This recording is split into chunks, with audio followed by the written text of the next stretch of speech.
Hello everyone. तो बेटा आज अपन लोग पढ़ेंगे timely preparation of audit documentation. ध्यान सुनना जो बता रहा हूँ। ऑडिट डॉक्यूमेंटेशन को टाइम पे कंप्लीट कर लेना चाहिए। टाइम पे कंप्लीट करने का मतलब होता है ऑडिट डॉक्यूमेंटेशन को टाइमली कंप्लीट करना चाहिए, टाइमली प्रिपेयर कर लेना चाहिए, डॉक्यूमेंट को प्रिपेयर कर लेना चाहिए टाइमली। टाइमली का मतलब जैसे जैसे प्रोसेस परफॉर्म कर रहे हो ना वैसे वैसे उसको प्रिपेयर भी करते जाओ। सर एक बार पूरा ऑडिट कर ले, पूरा प्रोसेस कर ले, उसके बाद लास्ट में बाद में कर लेंगे, आखिरी में, ऐसे नहीं होता। ठीक है, इससे हमारा जो डॉक्यूमेंट होता है ना, मेरी बात सुनो, अगर तुम लोग आखिरी में करने जाओगे ना तो लेस एक्यूरेट कहलाएगा। टाइम पे कर लोगे तो उसकी क्वालिटी बढ़ जाएगी। ठीक है, तो यही बोल रहा है इसके अंदर। पहले पढ़ेंगे अपन आखिरी line, documentation prepared after the audit work. मिला आखिरी sentence, documentation prepared after the audit work. अगर ऑडिट वर्क के बाद करोगे तुम प्रिपेयर तो लेस एक्यूरेट होगा। ठीक है, likely to be less accurate than documentation prepared at a time such work is perform. काम करते करते जो भी मिल रहा है हाथों डॉक्यूमेंट प्रिपेयर करो ना उसका। भाई तुम्हें कोई सबूत मिला उसको लिख लो। ठीक है, तुम्हें कोई एग्रीमेंट चाहिए हाथों उसकी कॉपी ले लो। चलो बाद में ले लेंगे इसकी कॉपी, इसकी बाद में लेंगे, याद ही रहा तो किसी कॉपी लेने ही। ठीक है, तो हाथों हाथ ले लो ना भाई जिसकी कॉपी लेनी है। डॉक्यूमेंटेशन समझते हो ना, कोई बात पता बड़ी लिखना है तो लिख दो भाई ये क्वेरी है। ठीक है, वो क्वेरी शीट को अपन ने क्या बोला था, इशू मेमोरेंडा। एक इशू मेमोरेंडा बना दो भाई, क्वेरी शीट बना दो, हाथों हाथ लिखते चले जाओ। कोई भी तुम्हें डिस्क्रिपेंसी मिली, कुछ फ़र्क मिला, हाथों हाथ लिख दो उसको।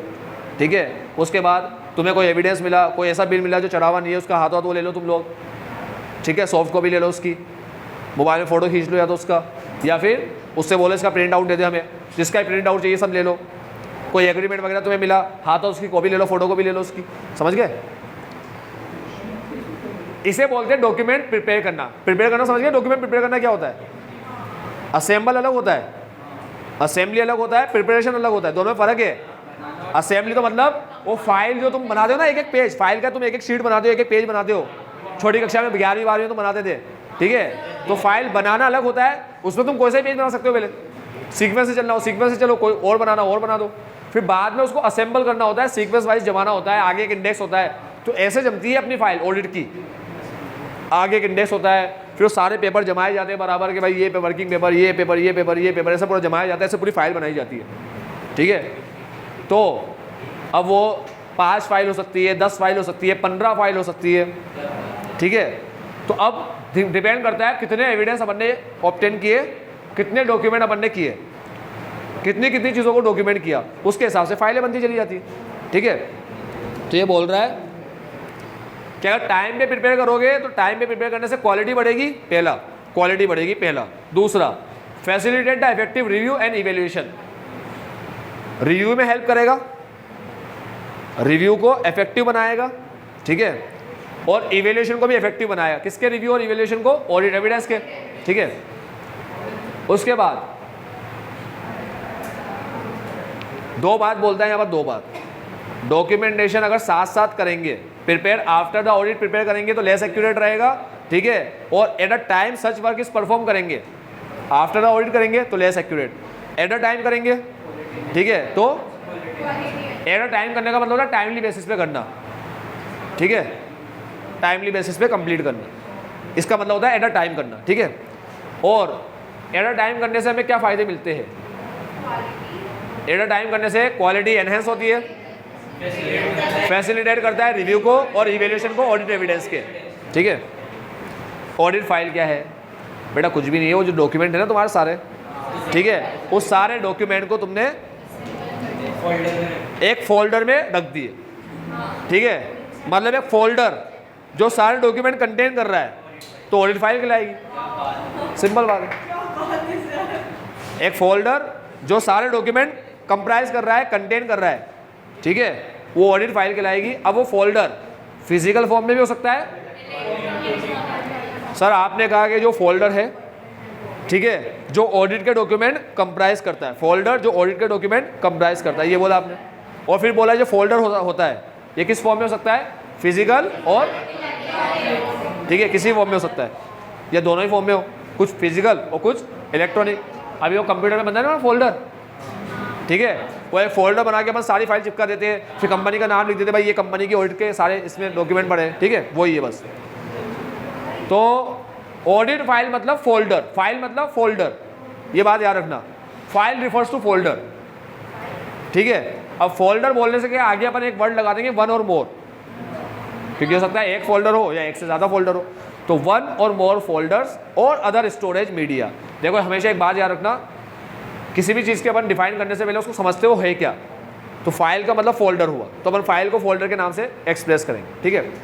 तो वन और मोर फोल्डर और अदर स्टोरेज मीडिया, एक या एक से ज़्यादा फोल्डर या और कोई सा ही मीडिया हो स्टोर करने का, ठीक है, चाहे तो फिजिकल फॉर्म में हो या इलेक्ट्रॉनिक फॉर्म में हो। क्या कंटेन करता हो? Contain the record, record contain करता हो, और रिकॉर्ड में क्या हो?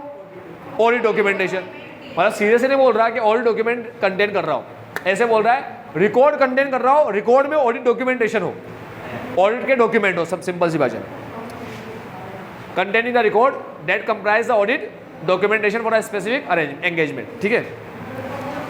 एक बात याद रखना, स्पेसिफिक एंगेजमेंट के ही होंगे उसमें, ऐसे नहीं 3-4 कंपनी के करके एक साथ ही डाल दिए एक ही फोल्डर में, ऐसा नहीं होता, अलग अलग फाइल बनती है, अलग अलग फोल्डर बनते हैं उसके, ठीक है।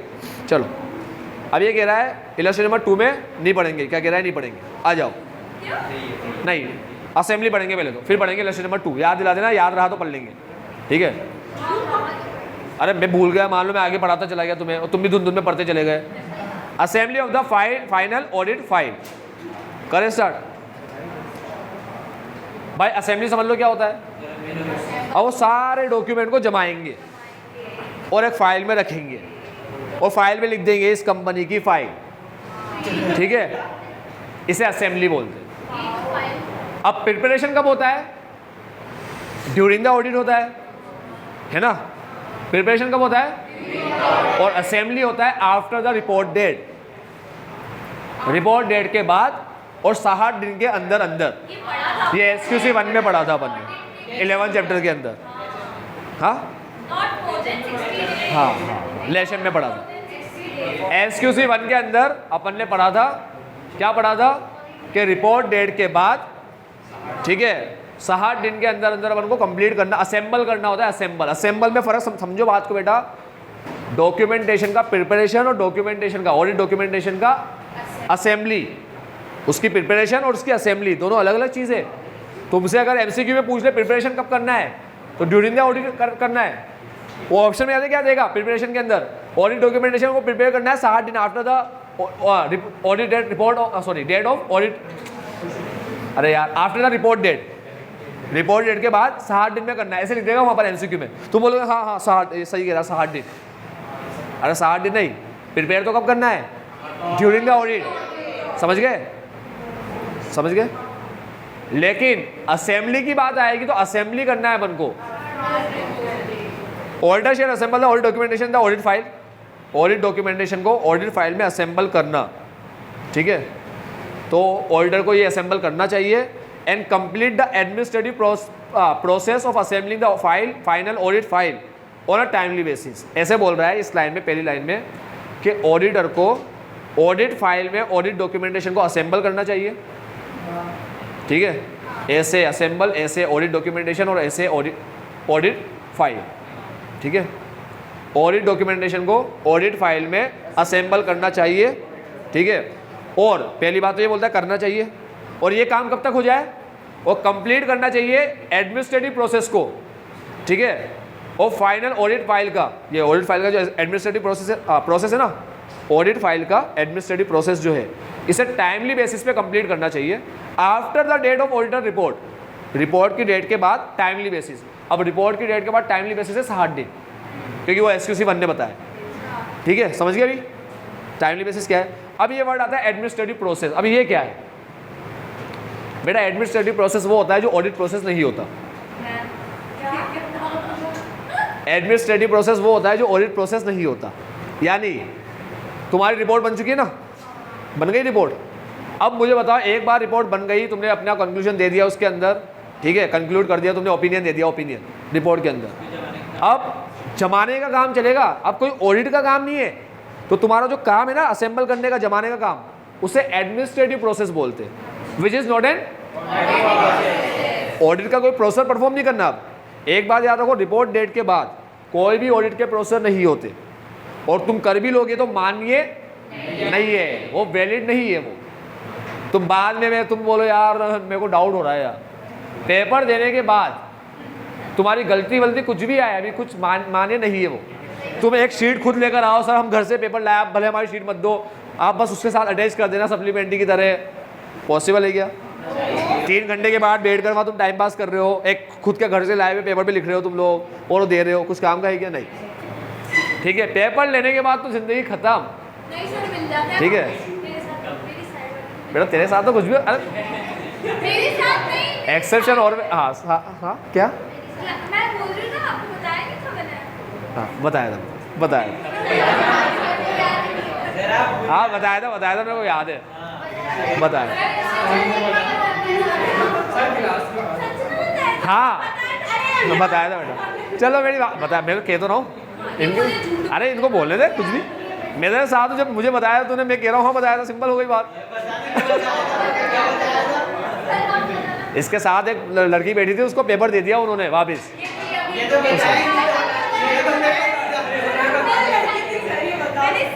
चलो मेरी बात सुनो भाई, ये इंपॉर्टेंट बात है। अपन ये तो क्या मतलब ही क्या है, डॉक्यूमेंटेशन तो कर लेंगे, 60 दिन मिलते, ठीक है। एडमिनिस्ट्रेटिव प्रोसेस समझ में आता है क्या? हाँ बेचारी मेगा। चलो एडमिनिस्ट्रेटिव प्रोसेस समझ गए क्या होता है? ये अपना प्रोसेस होता है भाई, अपन को करना होता है टाइम पे कंप्लीट इसको। चलो आगे बढ़ते हैं। SQC1 का रिक्वायरमेंट है कि फर्म एक पॉलिसी बनाए। यार SQC का हमेशा नोटंकी यही आता है कि फर्म एस्टेब्लिश करे पॉलिसी प्रोसेसर। किससे रिलेटेड? अब बताएगा किससे related. For the timely completion of the assembly of audit file, कि ऑडिट फाइल की असेंबली टाइम पे हो जाए, ऑडिट फाइल की असेंबली टाइम पे हो जाए, ठीक है। देखो तुम एक बात याद रखो, अपन ऐसे बोलते हैं कि फाइनल ऑडिट फाइल मतलब वो आखिरी ऑडिट फाइल जो आखिरी की अपनी कंप्लीट होगी जो, तो फाइनल ऑडिट फाइल की असेंबली करते हैं। अब असेंबली के बारे में समझाना हो तो अपन ऐसे बोलते हैं कि ऑडिट डॉक्यूमेंटेशन को असेंबल करते हैं फाइल में। समझ रहे हो? असेंबली किसकी होती है? ऑडिट फाइल की असेंबली, ठीक है। ये ऐसे ही लिखेगा, assembly of final audit file, ऐसे ही लाइन लिखेगा हमेशा हर बार। देखो तुम लोग, असेंबली ऑफ द फाइनल, लेकिन ये बोलेगा कि असेंबली ऑफ ऑडिट फाइल का मतलब पता है क्या होता है? ऑडिट डॉक्यूमेंटेशन को असेंबल करना ऑडिट फाइल में। समझते हो ना बात?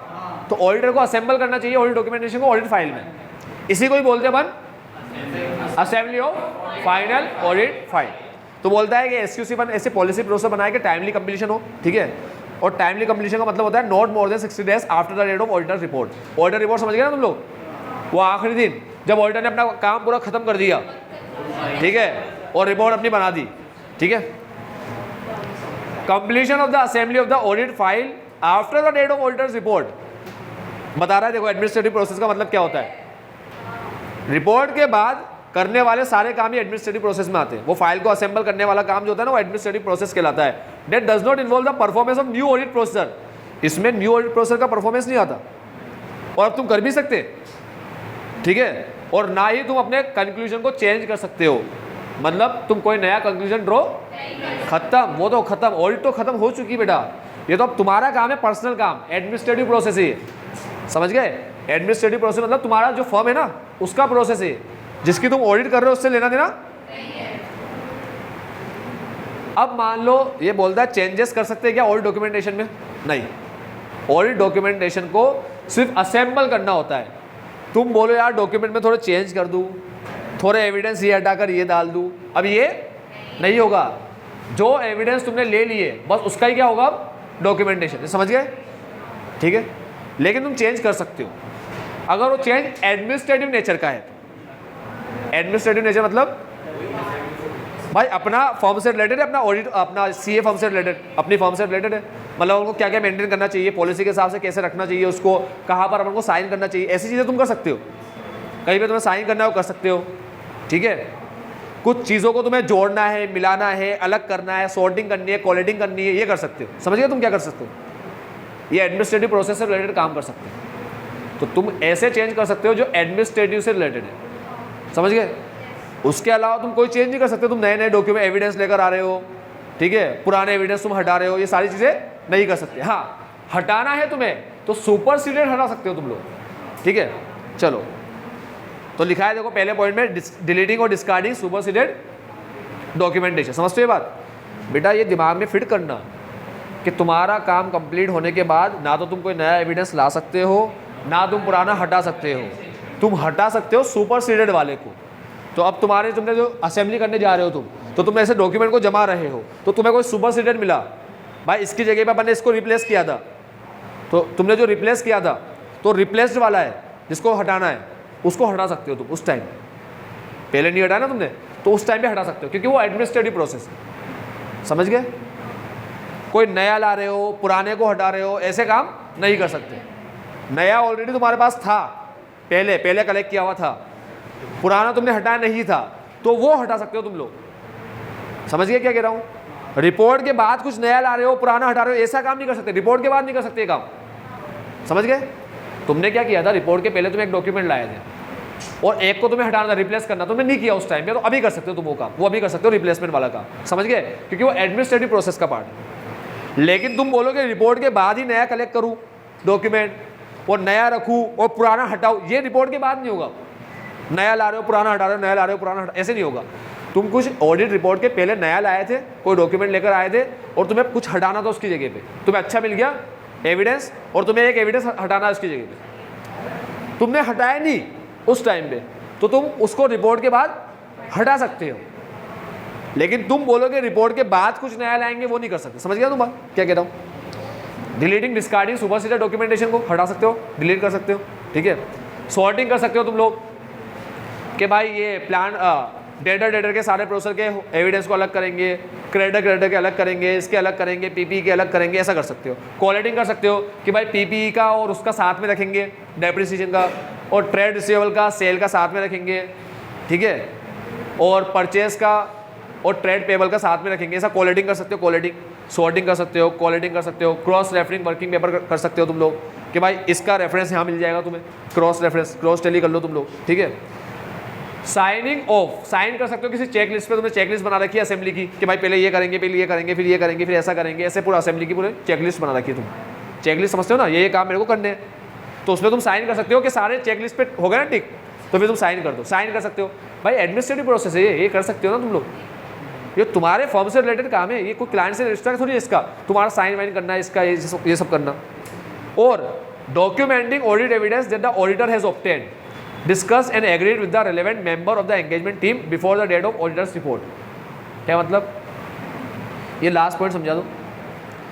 डॉक्यूमेंटिंग एविडेंस, एविडेंस को डॉक्यूमेंट कर सकते हो जो तुमने ऑब्टेन किया है, साथ में तुमने डिस्कस भी कर लिया है और वो एग्रीड भी हो गया है अपने मेंबर के साथ, टीम मेंबर के साथ तुमने उसको डिस्कस भी कर लिया और एग्रीड भी हो गया, मतलब अपन रखेंगे इसको एज अ डॉक्यूमेंट। इसको तुम डॉक्यूमेंटिंग भी कर सकते हो, मतलब ये कर सकते हैं क्या अपन? ये सही बोल रहा है क्या? नहीं कर सकते? अरे भैया तुमने ऐसे बोला तुम्हारे टीम मेंबर से कि अपन एक काम करते हैं, अपन इनका वो रेंट एग्रीमेंट ले लेते हैं, वो रेंट का प्रूफ बन जाएगा अपने लिए। टीम मेंबर ने कहा कि हाँ ले लो। कब की बात कर रहा हूँ? ऑडिट रिपोर्ट के पहले की कर रहा हूँ, बात की नहीं कर रहा, पहले की कर रहा हूँ। इसमें बिफोर लिखा है, बिफोर ऑडिट रिपोर्ट, ठीक है। हो गई बात टीम मेंबर के साथ, टीम मेंबर एग्री हो गए, हाँ सही सही कह रहे हो आप, ये ले लेते हैं अपन रिपोर्ट, अपन उसका वो ले लेते हैं फोटो कॉपी। बाई चांस नहीं लिया, भूल गए, तो क्या रिपोर्ट डेट के बाद ले सकता हूँ? हाँ ले सकता हूँ, क्योंकि मैंने वो ऑब्टेन किया था, मैंने उनको कहा था इसके फोटो कॉपी चाहिए मेरे को, वो भूल गए या मैं उनसे लेना भूल गया, तो ले सकता हूँ, ठीक है। क्योंकि वो रिपोर्ट वो मैं लेने वाला ही था, ठीक है, वो एविडेंस मुझे लेना ही था, उसकी डिस्कशन मेरे टीम मेंबर के साथ हो भी गई थी। सुनो, उसकी डिस्कशन मेरे टीम मेंबर के साथ हो भी गई थी और टीम मेंबर उस पर एग्री। तुम मुझे एक बात बताओ बेटा, तुम सारे डॉक्यूमेंट करने के अंदर तुम क्या ये मानते हो कि 100% डॉक्यूमेंट होगा ही होगा? थोड़ा बहुत कुछ छूट नहीं सकता तुम्हारा? मैं कौन सा डॉक्यूमेंट करने कह रहा हूँ, तुम जितने भी डॉक्यूमेंट करना चाह रहे हो वो सब हुए क्या? ऐसा 100% चांसेस सभी होंगे नहीं, थोड़ा बहुत छूट जाए अगर बाई चांस। तुम करना तो चाह रहे थे, तुमने नहीं लिया, भूल गए, तो अब ऐसा अगर प्रोविज़न नहीं होता कि भाई भूलने वाले को अपन डाल सकते हैं, तो फिर अपन कैसे करते हैं उसका डॉक्यूमेंट? मतलब तो फिर अपन को वो समझना पड़ता ना, फिर तो अपन को सीए वो एंगेजमेंट वो पार्टनर जो है वो पहले ही बोल देता, सारे उसको आर्टिकल वगैरह सबको ही बोल देता कि भाई हर चीज़ का डॉक्यूमेंट टाइम पे लेना, क्योंकि रिपोर्ट बन गई उसके बाद ले नहीं पाएंगे, ऐसे बोलता ना। ठीक है, सतर्क रहना, सावधान रहना, ऐसा के भेजता ना उसको। तो बेटा मेरी बात सुनो, ऐसा डॉक्यूमेंट जो तुमने ऑब्टेन भी किया है, ऑब्टेन कर लिया तुम्हें, ठीक है, साथ में तुमने डिस्कस भी कर लिया टीम के साथ, वो एग्री भी हो गए, बस उसकी फोटो कॉपी वगैरह तुम्हें चाहिए तो ले सकते हो तुम लोग, क्योंकि तुमने एविडेंस ऑब्टेन तो किया है ना। अरे नया एविडेंस लेना, नया एविडेंस, कोई नई चीज़ नहीं मांगनी, पुरानी चीज़ तुमने ली थी, तुम्हें सिर्फ उसकी फोटो कॉपी चाहिए, उसका प्रिंटेड कॉपी चाहिए, वो ले सकते हो। समझते हो क्या बोल रहा हूँ? ठीक है। आफ्टर द असेंबली, अब असेंबली कंप्लीट हो जाए, ऑर्डर शेल नॉट डिलीट और डिस्कार्ड, देखो पहले ही बोल दिया, असेंबली के बाद कोई भी डॉक्यूमेंट ना तो डिलीट हो सकता है ना डिस्कार्ड हो सकता है। कब तक नहीं हो सकता? Before the end of its retention period, और रिटेंशन पीरियड की लिमिट लगा रखी है 7 साल SQC 1 में। बेटा SQC 1 में असेंबली की लिमिट है 60 दिन, ठीक है, और रिटेंशन की लिमिट है 7 साल, 7, नॉट मोर देन 7 ईयर। तो sorry, no shorter than not more than क्या, नो शॉर्टर देन 7 ईयर, 7 साल से कम नहीं। और वो लाइन भी ऐसे लिखता है, ये वर्ड यूज करता है, नो शॉर्टर देन, ठीक है। मैंने कहा था स्टाइलिश की, ये लोग हमेशा यही वर्ड यूज करेंगे, कभी नॉट लेस देन वगैरह यूज करेंगे ही नहीं, not less than 7 year, no shorter than 7 year from the date the auditor's report, और if later the date of the group auditor's report. ये बता चुका हूँ ऑडिटर रिपोर्ट क्या होता है, ग्रुप ऑडिटर रिपोर्ट क्या होता है, कंसोलिडेशन का केस, ठीक है। सारी ब्रांच की ऑडिट करके पूरा हेड ऑफिस का जो अपन कंसोलिडेशन रिपोर्ट दे रहे हैं, तो ग्रुप ऑडिटर की डेट हो गई, ठीक है। तो या तो ऑडिटर की रिपोर्ट बने या ग्रुप ऑडिटर की रिपोर्ट बने, जो भी डेट पहले आती है बाद में आती है, बाद में आती है लेटर वाली, लेटर वाली डेट के बाद से 7 साल होने चाहिए, ये बात याद रखो। तो क्या बोला, जो भी अपन ने असेंबल किया है, ठीक है, ऑडिटर शेल नॉट डिलीट और discard audit documentation of any nature before the end of its retention period. तो बेटा ये बात समझ में आती है, रिटेंशन पीरियड के खत्म होने से पहले तुम किसी को भी डिलीट और डिस्कार्ड नहीं कर सकते। और ऊपर भी लिखा है डिलीट और डिस्कार्ड कर सकते हो, ऊपर लिखा है, लेकिन वो सुपर सीडेड को कर सकते हो। तो अब MCQ में तुमसे कंफ्यूज करे तो तुम समझना थोड़ा, सुपर सीडेड को कर सकते हैं, ठीक है, और किसको नहीं कर सकते, ऑडिट डॉक्यूमेंटेशन को नहीं कर सकते, कोई सा भी डॉक्यूमेंट नहीं कर सकते किसी भी नेचर का, ठीक है, सुपर सीडेड कर सकते हैं बस। तो हाँ ये समझ लो सुपर सीडेड एक तरीके से एक्सेप्शन की तरह काम करें, ठीक है। अब सिग्निफिकेंट मैटर और सिग्निफिकेंट हाँ बहुत अच्छा। इलेक्शन नंबर 2, बेटा 2 इसलिए करवा रहा हूँ क्योंकि अभी जो दो ऊपर नीचे के दो भी पड़ गया ना, 2 के ऊपर नीचे के, वो दोनों मिलाकर बनाया इसको। बोलता है while auditing the book of the accounts of very careful limited, बहुत केयरफुल है ये लोग। For the financial year 2021 a team member of auditor of very careful limited was of the view that with regard to the audit of the company no relation exists between audit file and audit documentation। ये बोल रहा है file और documentation में कोई रिश्ता ही नहीं है। बहुत बढ़िया बेटा, बहुत बढ़िया, मजा आ गया, मतलब दिल पे राज कर गया ये बंदा। तुम बताओ क्या रिश्ता है, अपन बताएंगे कि भाई ऑडिट फाइल कैसे बनती है, ठीक है। डॉक्यूमेंटेशन को कंप्राइज करता है ऑडिट फाइल। पहले तो ऑडिट फाइल की डेफिनेशन लिख देंगे, तो देखो शुरुआत कर रखा है ऑडिट फाइल की डॉक्यूमेंटेशन, सॉरी उसके डेफिनेशन से। पहले ऑडिट फाइल की डेफिनेशन है, फिर बाद में असेंबली ऑफ ऑडिट फाइल की डेफिनेशन लिख रखी है, 2 डेफिनेशन लिख रखी है, बस खत्म। एक ऊपर ऑडिट फाइल वाली और एक नीचे एक असेंबली वाली, बस 2 डेफिनेशन लिख रखी है। उन दोनों से पता पड़ रहा है कि भाई डॉक्यूमेंट के अंदर और फाइल के अंदर रिश्ता है। डॉक्यूमेंट से ही क्या बनता है, जब उसे असेंबल किया जाए तो, ठीक है। तो फाइल के अंदर जो रिकॉर्ड होते हैं वो कंप्राइज करते हैं, कंटेन करते हैं, क्या कंप्राइज करते हैं वो, ऑडिट डॉक्यूमेंटेशन। चलो बस यही लिखना है, ऐसे मस्ती वाला question. Documentation of significant matter, बार बार आज सिग्निफिकेंट मैटर को डॉक्यूमेंट करो, सिग्निफिकेंट मैटर को डॉक्यूमेंट करो, और साथ में and related significant profession judgement, और कोई सिग्निफिकेंट प्रोफेशन जजमेंट हो तो उसको भी करो, ठीक है। अभी एग्जाम्पल लिखता है कि तुम्हें समझा रहा है, अब सारे बच्चे समझ लो सिग्निफिकेंट मैटर किसे बोलते हैं, समझ लो वो मैटर जो सिग्निफिकेंट रिस्क को अराइज करे, ठीक है। सिग्निफिकेंट मैटर क्या होता है, अराइज सिग्निफिकेंट रिस्क। अभी सिग्निफिकेंट रिस्क अपन पढ़ चुके हैं, likelihood,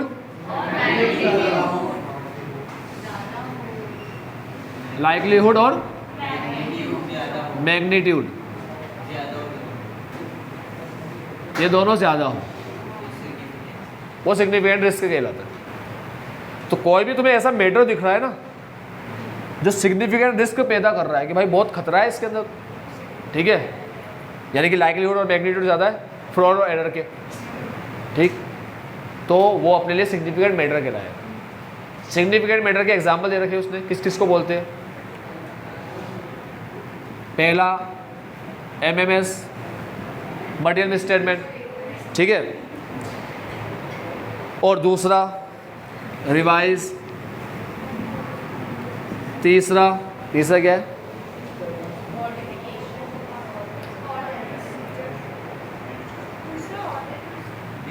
difficulty in applying AP,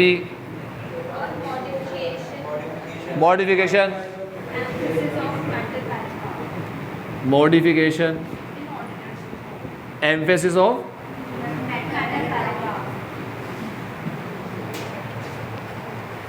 matter paragraph, MP लिख दूं, मेटर पैराग्राफ। चलो आओ समझ ले क्या मतलब है।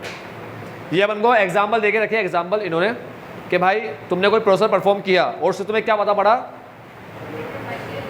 तुम्हें पता पड़ा कि भाई मटेरियली मिसस्टेटेड है फाइनेंशियल स्टेटमेंट। एक प्रोसेस परफॉर्म करके तुम्हें ऑडिट के कुछ प्रोसेसर, एक या एक से ज़्यादा कुछ प्रोसेसर तुमने परफॉर्म किए, उससे तुम्हें पता पड़ा कि भाई वो जो अपना फाइनेंशियल स्टेटमेंट है वो मटेरियली मिसस्टेटेड है, ठीक है, तो क्या सिग्निफिकेंट मैटर नहीं है? क्या सिग्निफिकेंट रिस्क अराइज नहीं हो रहा? होगा ना, ठीक है।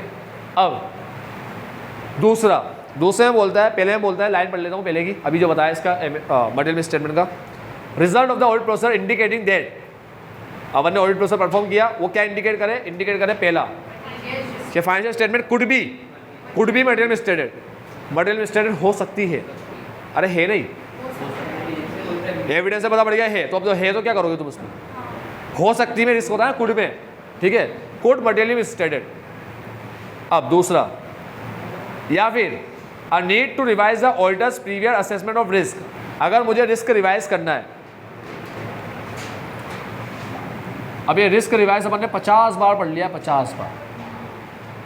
अपन लोग इंटरनल कंट्रोल को पहले समझते हैं, अंडरस्टैंड करते हैं, अपन अंडरस्टैंडिंग लेते हैं बिजनेस की इंक्लूडिंग इंटरनल कंट्रोल, फिर अंडरस्टैंडिंग के बाद उसको इवेल्युएट करते हैं, इवेल्युएट के बाद उसको टेस्ट करते हैं। तो हो सकता है अंडरस्टैंडिंग में अपन को लग रहा है कंट्रोल अच्छा है, तो हो सकता है वो इवेल्युएट में ना निकले, या इवेल्युएट में भी अच्छा निकला तो हो सकता है टेस्ट और कंट्रोल में ना निकले, या उसमें भी निकला तो SP में पता पड़े, कोई एविडेंस मिल जाए तुम्हें। तो ऐसा कई बार हो सकता है कि तुम्हें कोई कंक्लूजन पे आ रहे हो तुम लोग, और दूसरा एविडेंस उस कंक्लूजन को गलत साबित कर दे रहा है, ठीक है। इससे हमारा रिस्क रिवाइज होगा और फैप मॉडिफाई होगा, ठीक है। तो ऐसे रिवाइज करने वाली जो चीज़ है, हमें लगा था लो रिस्क है और हाई निकला, ठीक है, तो रिवाइज करना पड़ेगा रिस्क। तो मैंने तो पहले ही बताया था कि अपन रिस्क रिवाइज करते हैं तो उसे डॉक्यूमेंट करते हैं। अपन ऐसे नहीं करते कि यार वो पुराना तो पेपर गलत था, वो सारे फाड़ के फेंक दो, नया पेपर लाते हैं, उसमें तो अपन लिखेंगे कि कंट्रोल इफेक्टिव नहीं है और रिस्क बहुत ज़्यादा है। नहीं, पहले हमें इसको देख के लगा था कंट्रोल इफेक्टिव है, ये भी बताना है, और रिस्क कम है। अब हमें ये प्रूफ मिला तो इससे हम कंक्लूड कर रहे हैं कि रिस्क ज़्यादा है, कंट्रोल इफेक्टिव नहीं है, ठीक है। दोनों ही बताने हैं कि हमने रिस्क को रिवाइज कर दिया और हम कह रहे हैं रिस्क कम ज़्यादा है, ठीक है। तो तुम मेरी बात समझो बेटा, अपन एग्जाम्पल बन रहे हैं सिग्निफिकेंट मैटर के, सुनना मेरी बात समझना। ये अपन को सिग्निफिकेंट मैटर बता रहा है क्या होता है, लेकिन एक बात याद रखो, सिग्निफिकेंट मैटर को क्या करना पड़ता है? डॉक्यूमेंट करना पड़ता है, ये बात दिमाग में रखना। तो रिवाइज को भी डॉक्यूमेंट करना पड़ता है, ऊपर ही बोल लिया था मैंने, इनकंसिस्टेंट वाली कोई भी चीज़ हो, ठीक है। चलो आ जाओ, circumstances that cause order significantly difficult, ऐसा कोई सर्कमस्टांसेस जिसमें तुम अपना प्रोसेसर अप्लाई नहीं कर पा रहे। भाई तुम कोई प्रोसेसर अप्लाई नहीं कर पा रहे, तुम्हारा AP नहीं कर पा रहे तुम, डिफिकल्ट हो रहा है, ठीक है, तो वो भी एक सिग्निफिकेंट मैटर है, कि फिर प्रूफ इतना परसुएसिव नहीं होगा, ठीक है, इसलिए अपन वो भी लिखेंगे, वो भी डॉक्यूमेंट करेंगे, ये सिग्निफिकेंट मैटर माना जाता है। स्कोप लिमिटेशन भी होता है इसके अंदर, समझ गए? अपने स्कोप में क्या लगा दी? लिमिटेशन लगा दी, अपन परफॉर्म नहीं कर पा रहे। होता है ना, वो एक्सटर्नल कंफर्मेशन के लिए क्या करना पड़ता है? मैनेजमेंट से परमिशन लेना पड़ता है ना, मना कर दिया तो नहीं कर पाएंगे परफॉर्म, ठीक है। लगा दो मॉडिफिकेशन, ऐसा कोई रिजल्ट तुम्हारी फाइंडिंग का ऐसा रिजल्ट। देखो एक बात याद रखो, और पहला पॉइंट, ठीक है, और तीसरा पॉइंट रिजल्ट की बात करते हैं, तीन दोनों, पहला और तीसरा दोनों ही पॉइंट किसकी बात करते हैं, रिजल्ट की बात करते हैं कि तुमने कुछ प्रोसेस परफॉर्म किया और उसमें तुम्हें क्या मिला, या तो उसमें तुम्हें मटेरियल मिसस्टेटमेंट मिल जाए, मतलब लगे रिस्क मिल जाए, रिस्क और मटेरियल मिसस्टेटमेंट का रिस्क ज़्यादा मिल जाए, ज़्यादा मिले, क्यों होगा ही होगा, रिस्क रिवाइज करना पड़ जाए, ठीक है।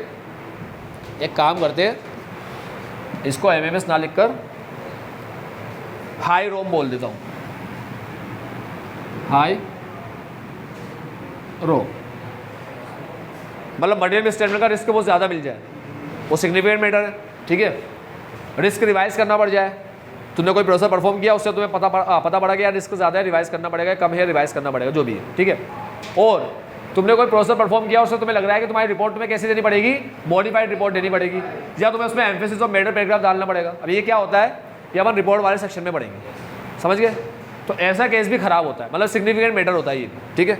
तो तुम्हारे फाइंडिंग से तुम्हें पता पड़ा, क्या पता पड़ा फाइंडिंग से, कि हमें मॉडिफिकेशन करना पड़ेगा अपने ओपिनियन में, मॉडिफाइड रिपोर्ट देनी पड़ेगी, या एम्फेसिस ऑफ मैटर पैराग्राफ अपन को इंक्लूड करना पड़ेगा। तो ये दोनों केस में अपन, ये दोनों ही केस अपने लिए क्या होगा, सिग्निफिकेंट मैटर। तो इन सबको अपन ने सिग्निफिकेंट मैटर बोला है। ये एग्जाम्पल है कुछ, इसके अलावा और भी है बेटा, ये तो एग्जाम्पल दे रखा है, ठीक है। चैप्टर नंबर 3 में पढ़ते थे ना सिग्निफिकेंट मैटर वगैरह। हाँ हाँ बोल, वैसे भी 3 ही तो दे रखे, 3 याद कर लोगे तो अच्छी बात, ज़्यादा तो नहीं, ठीक है, कोई बात नहीं, मत कर। अभी क्या बोला है, an important factor in determining the form content and extent of all documentation significant matter is the extent of professional judgement exercise in performing the work and evaluating the result. भाई ऐसा बोल रहा है कि जब सिग्निफिकेंट मैटर को तुम document करोगे ना, तो उसमें तुम्हें एक बात याद रखनी है कि उसमें हम बहुत ज़्यादा प्रोफेशनल जजमेंट इन्वॉल्व होता है, उसके अंदर बहुत ज़्यादा प्रोफेशनल जजमेंट, ठीक है। इसीलिए उसको भी डॉक्यूमेंट करना पड़ता है। अरे ये हर बार बोलता है ना, ऑडिटर का प्रोफेशनल जजमेंट है, ऑडिटर का प्रोफेशनल जजमेंट है, तो अपने जजमेंट से डिसाइड करते हो ना कई चीज़। अभी मान लो तुम्हें कहीं पे सैंपल यूज़ करना है, तो सैंपल ऑडिट सैम्पलिंग के 530 के अंदर अपन ने स्टार्टिंग में पढ़ लिया कि ऑडिट सैम्पलिंग यूज़ करना क्या है, ऑडिटर का प्रोफेशनल जजमेंट है, ठीक है। तो मेरी बात सुनो, क्लास है क्या तुम्हारी फलाश, ठीक है, तुम चले जाना, चैप्टर तो खत्म करूंगा इसी में, चाहे कुछ भी है। तुमने कहा मुझे याद ही नहीं रहा, चलो चलो चलो सुन लो हाँ हाँ मेरी बात, मैं क्या बोल रहा हूँ कि ऑडिट सैंपल को यूज़ करे या ना करे, ऑडिटर का प्रोफेशनल जजमेंट है। वो इंटरनल ऑडिटर का वर्क यूज़ करना है, एक्सपर्ट का वर्क यूज़ करना है, तो कोड वगैरह चेक करते थे अपन इंटरनल ऑडिटर के अंदर, ठीक है।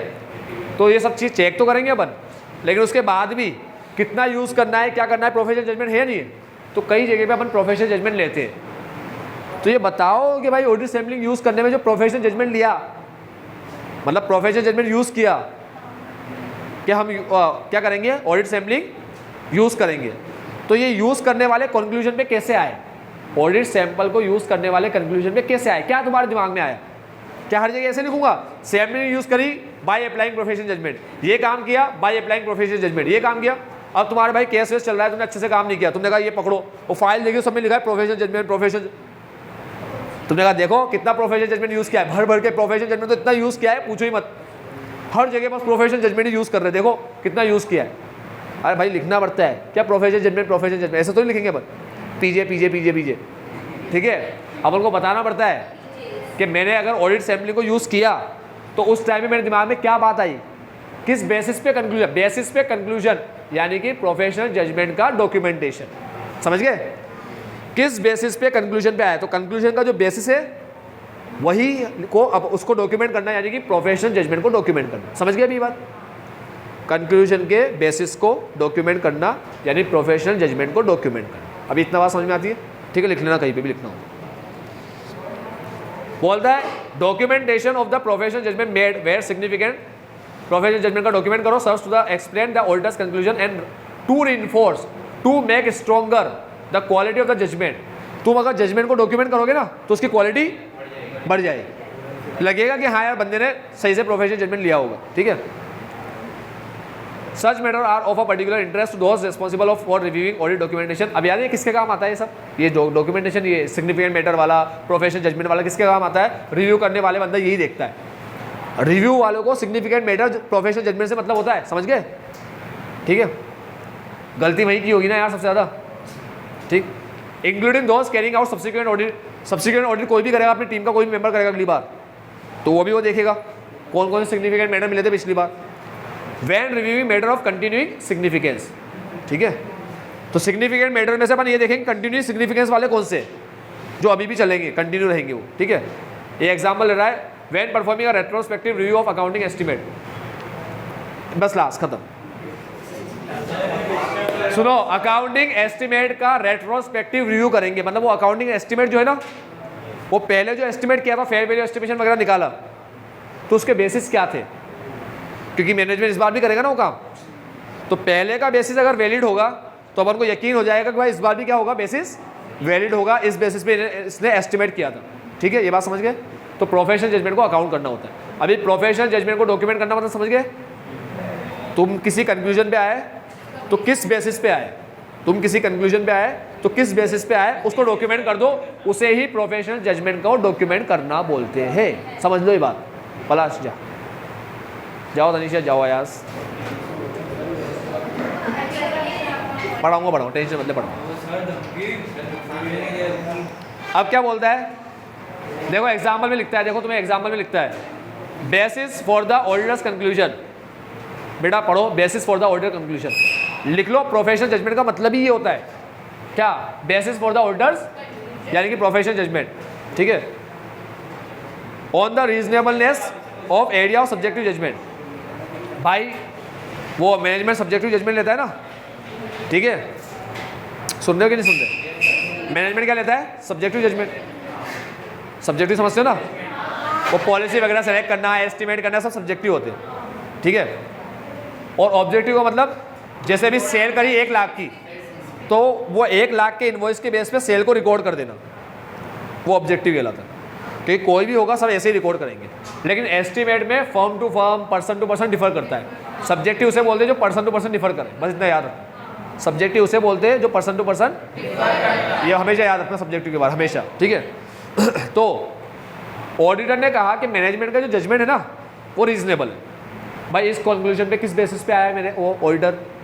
ऑडिटर कह रहा है मैनेजमेंट का जो वो है जजमेंट सिग्निफिकेंट, वो सब्जेक्टिव जजमेंट, मैनेजमेंट के सब्जेक्टिव जजमेंट जो है वो रीजनेबल है, सही है, मैनेजमेंट का जजमेंट सही है, ठीक है। मैनेजमेंट जजमेंट लगाता है ना, सब्जेक्टिव जजमेंट, ठीक है, पॉलिसी सेलेक्ट करने में, इसमें उसमें सब में, ठीक है, प्रोविजन बनाने में। तो ऑडिटर कह रहा है कि मैनेजमेंट का जजमेंट सही है। अब ये जो बात कंक्लूड करी, ये किस बेसिस पे करी, उसे डॉक्यूमेंट करो।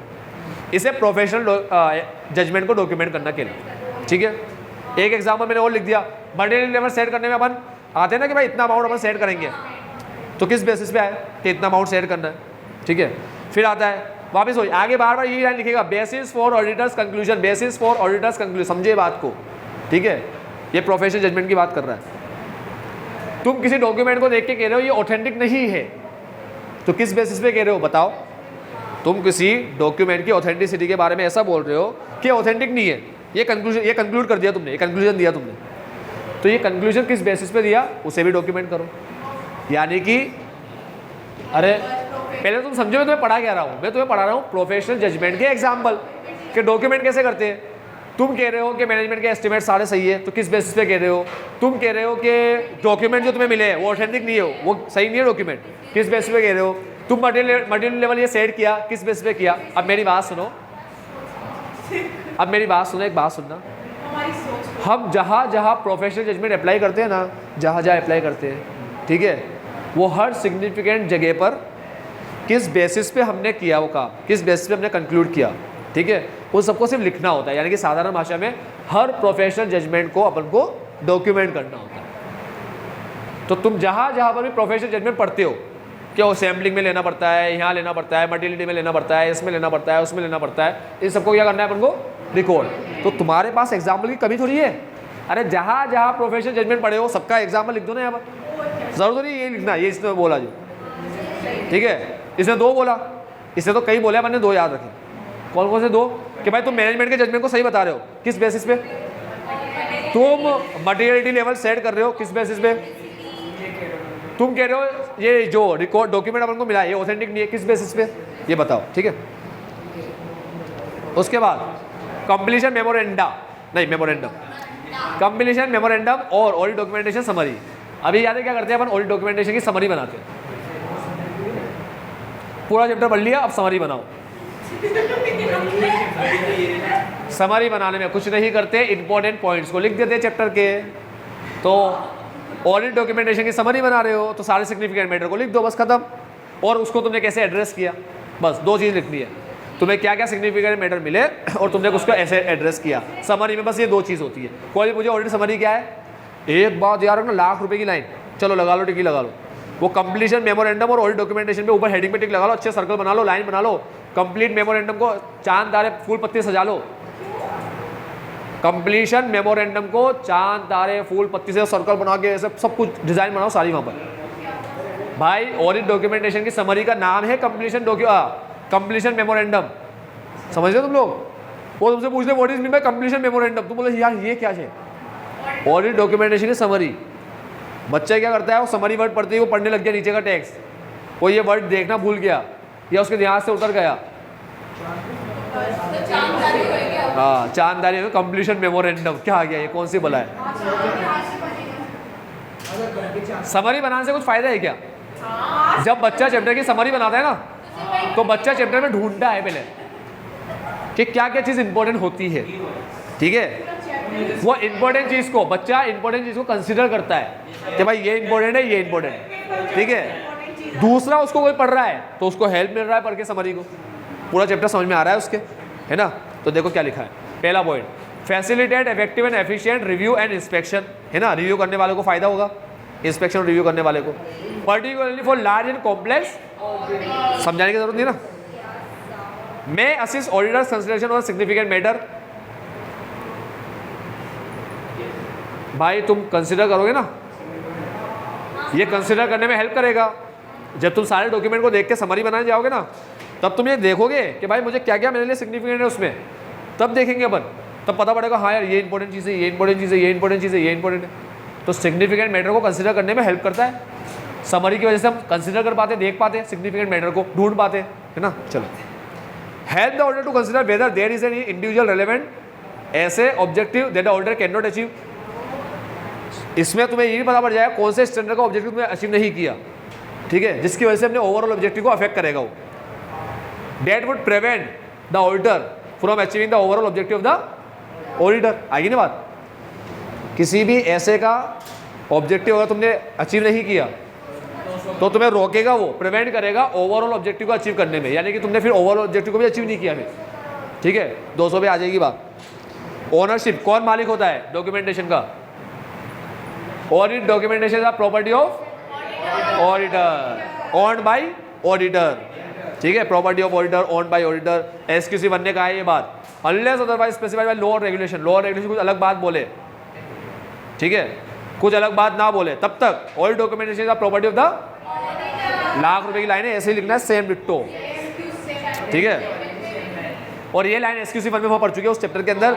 अपने डिस्क्रिप्शन पे अगर वो चाहे तो कुछ पोर्शन या एक्सट्रैक्ट लाइन को दे सकता है, मगर वो याद रखे इंडिपेंडेंस में कोई खतरा ना आ जाए उसके, ठीक है, या उसकी काम की वैलिडिटी अंडरमीन ना हो जाए, ठीक है।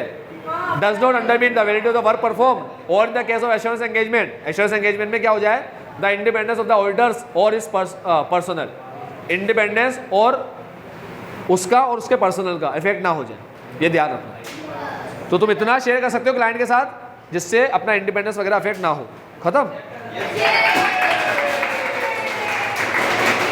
अब ये बच्चों से क्वेश्चन है, अब ये बच्चों से क्वेश्चन है। एक में बोलता है ऑडिटर के ऑडिट डॉक्यूमेंटेशन जो है ना वो कंपनी की प्रॉपर्टी है, नया खेल रहा है पागल। अंडरस्टैंडिंग 1 में बोलता है कि भाई अंडरस्टैंडिंग 1 में बोलता है कि एक कंपनी के लोन को रिस्ट्रक्चर किया, ठीक है, एक कंपनी के लोन को रिस्ट्रक्चर किया। रिस्ट्रक्चर तब करना पड़ता है जब हाँ चुकाने की हालत में ना हो, तो रिस्ट्रक्चर करते। तो इसमें कुछ माफ वगैरह कर देते हैं कि भाई ये नहीं देना, ये मत कर। तो अब ये ऑडिटर जानना चाह रहा है कि भाई अब इंटरेस्ट का ट्रीटमेंट में क्या किया इन लोगों ने, कंपनी ने इंटरेस्ट का ट्रीटमेंट क्या किया। जब रिस्ट्रक्चर हो गया तो इंटरेस्ट का कुछ ट्रीटमेंट किया होगा ना, क्योंकि रिस्ट्रक्चर तुम जानते हो क्या होता है, अरे मूल पे ध्यान देते, इंटरेस्ट या तो पूरा माफ़ कर देते या थोड़ा माफ़ कर देते, भाई थोड़ा दे देना, या चल तू मत दे, इंटरेस्ट प्रिंसिपल तो दे हमें। तो फिर इंटरेस्ट का तुमने कुछ ट्रीटमेंट किया क्या जब रजिस्ट्रक्चर हुआ लोन? इसके बारे में उसने डिस्कशन किया CFO के साथ। किसके साथ डिस्कशन किया? अब ये बताओ तुम लोग, is it necessary for the auditor to include working paper? ये डिस्कशन, हाँ हमने पढ़ा है सिग्निफिकेंट मैटर को अगर डिस्कस करते हैं अपन मैनेजमेंट TCWG के साथ, उसको डॉक्यूमेंट करते हैं, डॉक्यूमेंट डिस्कशन, ठीक है। Auditor shawl document discussion, discussion को डॉक्यूमेंट करेगा जो भी इनके साथ क्या है सिग्निफिकेंट मैटर का, ठीक है। चलो सिग्निफिकेंट मैटर है। अब अंडरस्टैंडिंग 2 में बोल रहा है कि सोनाली मोरारका, इसने एक कंपनी की ऑडिट करी और बहुत मजेदार क्वेश्चन है, बहुत अच्छा क्वेश्चन है। High one audit working paper including record और discussion with management detail of the audit procedure perform to obtain. सारे काम कर लिए इसने, सारे काम कर लिए, ठीक है। ये कह रहा है कि देखो more than 6 month have elapsed after issue of the audit report. Report के 6 महीने निकल चुके हैं, 6 महीने 6 महीने समझते हो तुम लोग, 180 दिन। Subsequently, she has received a letter from regulator in connection with the audit of the company requesting her to share copy of audit file. ये 6 महीने तो हो गए इसके, अभी तक कुछ फाइल का आता पता नहीं है, फाइल का ऑडिट फाइल नहीं बनी। इसको रेगुलेटर का और नोटिस आया, लेटर आया कि तो हमें उसकी कॉपी दे फाइल की जो बनी नहीं है। देखो क्या लाइन लिखता है वो, the letter has woken up from deep slumber. इस लेटर ने उसको गहरी नींद से जगाया कि जग जा बेटा, क्या कर रही है, सो रही है मोरार का, उठ बेटा उठ। तो मोरार का जगी सी है, मोरार का, हाँ यार क्या करना है। तो इस लेटर ने उसको डीप स्लम्बर यानी गहरी नींद से जगाया।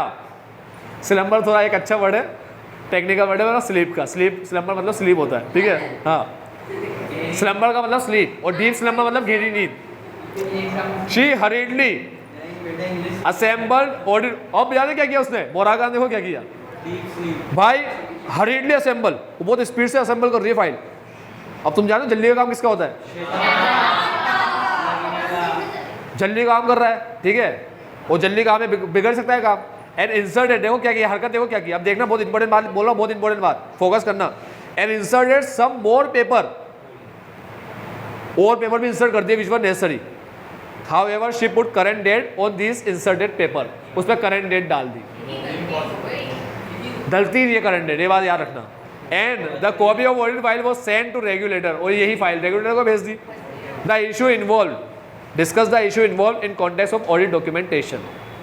जब अपन ये बताएंगे तो अपन उसको समझाएंगे कि बेटा मोरार का डॉक्यूमेंटेशन को रिपोर्ट के 60 दिन के अंदर अंदर प्रिपेयर करना होता है। प्रिपेयर और सॉरी उल्टा बोल रहा हूँ, डॉक्यूमेंट को साथ साथ प्रिपेयर करना होता है और असेंबली को 60 दिन में करना होता है, ठीक है। और कोई नए पेपर अपन इंसर्ट नहीं कर सकते, कुछ नया प्रोसेस अब नहीं कर सकते। तो देखो इसने बहुत अच्छी डेफिनेशन लिखी है। इसने कहा है पहले के अंदर के 60 दिन में कंप्लीट करना होता है, दूसरे में कहा है कि साथ साथ करना होता है, इससे क्वालिटी बढ़ती है, ये बढ़ता है, ये बताया 2 चीज़ तुम्हें। मतलब पहले बोलता है, देखो इसने यार क्या किया है, सिंपल सी भाषा में तुम्हें बताऊँ, सिंपल भाषा में इसने पहले पैराग्राफ के अंदर तो असेंबली की बात करी है, दूसरे में प्रिपरेशन की बात करी। असेंबली 60 दिन में करो, प्रिपरेशन टाइमली करो, उससे क्वालिटी वगैरह सब बढ़ती है, ऐसे बोला है। जो इसने नहीं किया, टाइमली नहीं किया इसने, नए नए डॉक्यूमेंट लगा दिए बाद में। मतलब ये डॉक्यूमेंट को टाइम में नहीं ले रही, वो नए पेपर इंसर्ट किए ना इसने, वो बाद में ले रही है डॉक्यूमेंट, ठीक है। Documentation prepared after the audit. देखो एक बात सुनो, डॉक्यूमेंटेशन ऑडिट, ये बोल रहा है ऑडिट काम, ऑडिट के वर्क के बाद भी अपन कर सकते हैं डॉक्यूमेंटेशन, उसके लिए मना नहीं है, लेकिन साथ साथ करना ज़्यादा बेटर रहता है। देखो मना पता है क्या है, रिपोर्ट के बाद कुछ नया एविडेंस नहीं ले सकते, जो पुराना एविडेंस तुमने देखा था और तुमने आलस की वजह से रिकॉर्ड नहीं किया मतलब डॉक्यूमेंट नहीं किया अभी उसको, तुमने कहा कल लेंगे ऐसे टाला तुमने, तो वो चीज़ कर सकते हो डॉक्यूमेंट। तो ये मोरारका ने वो भी नहीं किया। एक तो इसने असेंबली नहीं करी, दूसरा इसने इंसर्ट करे नए नए पेपर, उस पर करंट डेट डाल दी, मतलब इसने वो डॉक्यूमेंटेशन भी टाइम में नहीं किया, तो ये भी गलत कर दिया। इससे तो डॉक्यूमेंटेशन काम के बाद करने था, तो लेस एक्यूरेट कहलाता है। समझ गए ना तुम लोग, वही बोल रहा है। तो बोल रहा है कि इस पैसेज को पढ़ के अपन को लग रहा है कि वो 6 महीने उसने जो निकाल दिए ना, beside she has put some नए पेपर करंट डेट के साथ डाल दिए, which is not permissible at all. लगा लो बेटा, टिक लगा लो इसको। She has put in some paper with current date which is not permissible at all. ये परमिसिबल ही नहीं है, ठीक है। It shows that part of all documentation is been prepared afterward putting a question. हाँ, इससे उसकी क्वालिटी में क्वेश्चन मार्क लगता है, एक क्वेश्चन लगता है उसकी क्वालिटी पे कि भाई तूने सही से किया है नहीं किया। उसके बाद क्या है, छोटे मोटे वो तुम्हें एमसीक्यू वगैरह केस स्टडी दे रखी है। मेरी बात सुनो, करके खत्म कर लो ना यार, ये इतना सा कल करेंगे।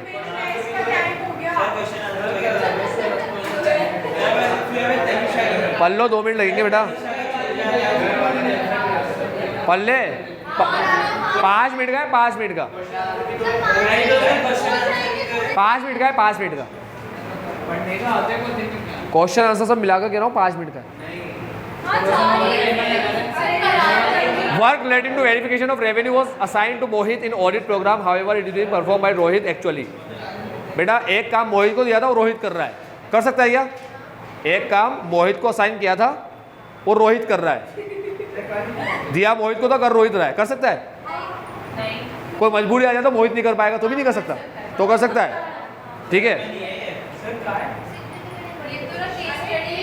केस स्टडी 6.13 डायरेक्ट पढ़ रहा हूँ लाइव, तो प्रॉब्लम होती है ना केस स्टडी पढ़ने से, डायरेक्ट पढ़ रहा हूँ। Work relating to verification of revenue, revenue को वेरीफाई करने का काम मोहित को दिया था, वो कर रोहित रहा है। वेरिफिकेशन ट्रेड रिसीवेबल का वेरिफिकेशन रोहित को दिया था, ठीक है, और राजन कर रहा है, राजन पिल्ले, राजन पिल्ले ही कर रहा है वो। तो मोहित का काम रोहित कर रहा है, रोहित का राजन पिल्ले ही कर रहा है, ठीक है। Due to the last minute practical issue which of the following statements, कौन सा ज्यादा एप्रोप्रिएट लग रहा है तुम्हें, ये देखो। Audit program content names of the person and work to be perform, सही है, ऑडिट प्रोग्राम में ये सब होता है लिखा हुआ। ये इमटेरियल है, कोई भी करो काम, गलत बात, इमटेरियल काय को बनाया programme.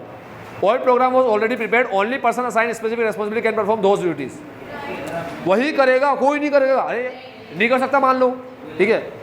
It is necessary that audit program be suitably updated or notes are given in working paper to this effect so that planned duties are in accordance with the actual work performance.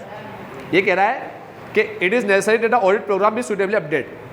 अगर तुम कोई change कर रहे हो तो फिर update करो, वहाँ लिखो भाई ये काम इसने नहीं किया, इसने किया, ठीक है, तो सही बोल रहा है। और notes are given in working paper में नोट्स भी दो इसका to this effect so that plan duties are in accordance with actual, ठीक है। अब ये भी पढ़ लेते, changes in audit program or notes clarifying the matter are required only when a person not forming part of engagement team is deputed. ये कह रहा है कि अगर एंगेजमेंट टीम का बंदा ना हो, दूसरा बंदा है, तभी लिखना होता है, नहीं तो रोहित की जगह मोहित करे, मोहित की जगह कोई भी करे, ठीक है। सी वाला सही है।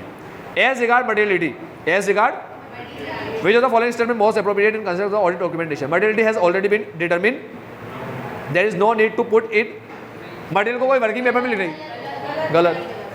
मटेरियलिटी प्रोफेशनल जजमेंट में डिपेंड होती है, हाँ सही है। Whatever amount has been determined can be documented in working paper, हाँ सही है। Materiality arrive on the base of professional judgement along with factors considered in the determination has to be documented, ये और ज़्यादा सही है। सिर्फ material ऐसे बोल रहा है सेकंड में, मटेरियलिटी प्रोफेशनल जजमेंट के हिसाब से होती है, इसलिए मटेरियलिटी को रिकॉर्ड करो।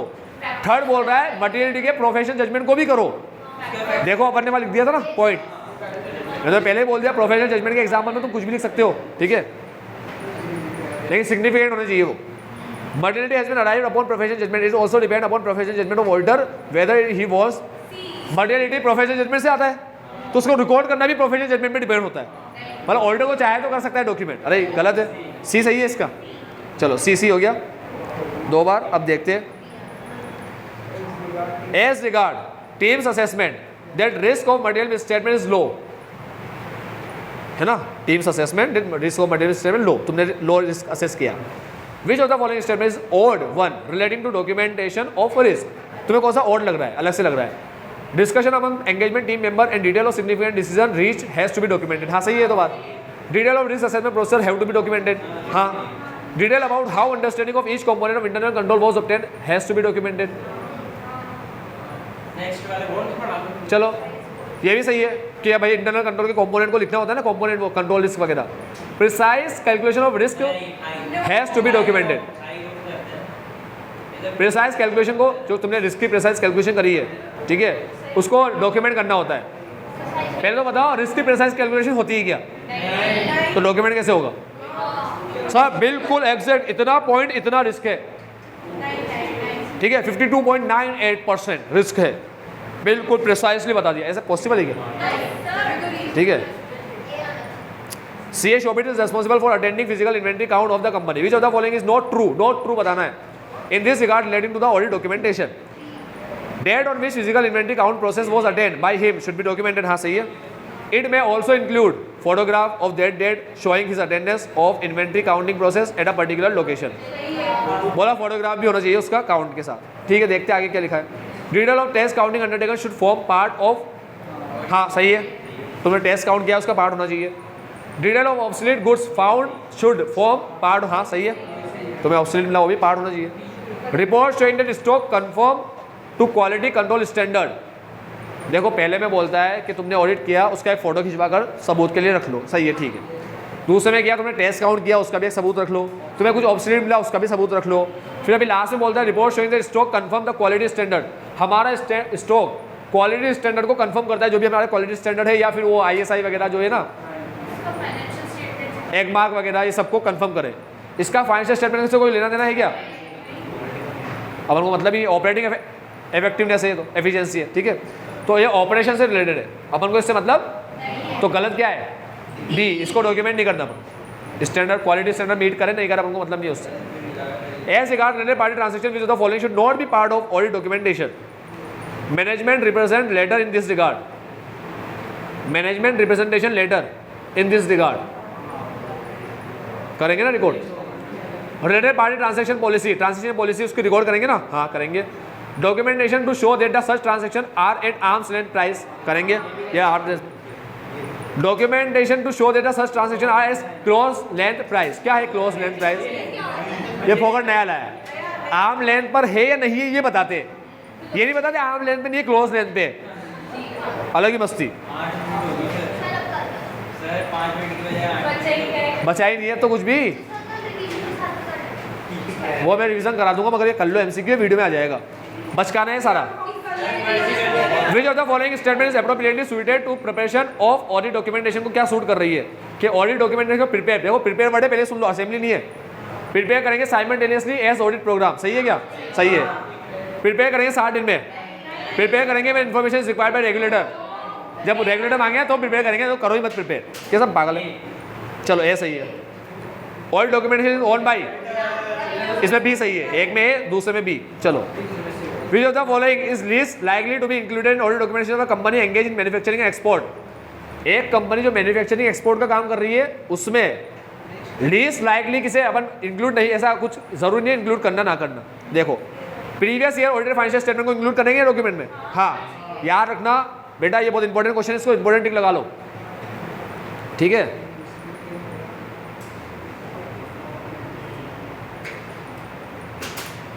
पहले पॉइंट को टिक लगा लो, टिक वो टिक मत लगाना, सही वाला वो अंडरलाइन कर लो।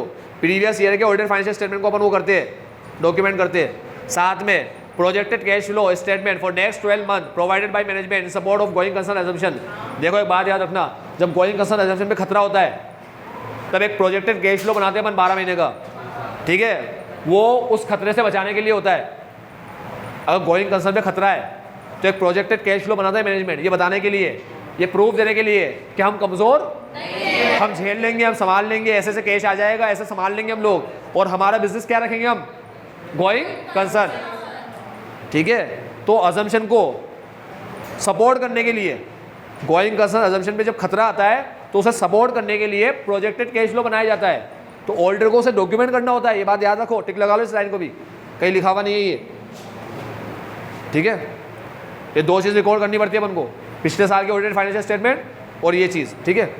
Statement showing dispatch of overseas consignment in accordance, जो भी माल गया है वो डिलीवरी शेड्यूल के हिसाब से ही गया है, ये ऑपरेशन से रिलेटेड है, तो ये गलत है। C statement showing verification of IG, ageing लेते हैं क्या अपन, शो करते हैं क्या, हाँ शो करते हैं अपन। विच ऑफ द फॉलोइंग, अब इसमें सी आ गया, अब फोर्थ में शायद डी होगा। ABCD चला रहे ये लोग। Which of the following is false in relation to audit documentation when an external auditor relies upon work of internal auditor? अगर एक्सटर्नल ऑडिटर इंटरनल ऑडिटर के काम में रिलाई करे तो क्या डॉक्यूमेंट करेगा वो? ऑब्जेक्टिविटी कॉम्पिटेंस चेक करना डॉक्यूमेंट करेगा, ऑब्वियसली करेगा, बताएगा ना जो चेक किया है। क्या काम यूज किया और क्यों भरोसा कर रहे हो उसका रीजन। हाँ, documentation of whether quality control is exercise. क्या इंटरनल ऑडिटर ने क्वालिटी कंट्रोल एक्सरसाइज किया है? इसलिए मत बोलना कि भाई तुम्हें ऐसा लग रहा है डी आंसर होगा। क्वालिटी कंट्रोल एक्सरसाइज करना चाहिए इंटरनल ऑडिटर, ठीक है। तो अपन को ये भी देखना है कि उसके कोई स्टैंडर्ड है क्या, इंटरनल ऑडिटर के क्वालिटी कंट्रोल पे कुछ स्टैंडर्ड बनाया गया, फॉर्म लेवल का कोई स्टैंडर्ड है क्या उसका, ठीक है। चलो, डॉक्यूमेंटेशन और what specific recommendation were given by internal auditor. Internal auditor ने क्या रिकमेंड किया है उसको, एक्सटर्नल को, कि बेटा तू ये काम करना, रिस्क असेसमेंट में ये देख ले तू। वो छोटू सा इंटरनल ऑडिटर वो एक्सटर्नल को रिकमेंड कर रहा है तो ये करना, ठीक है बेटा।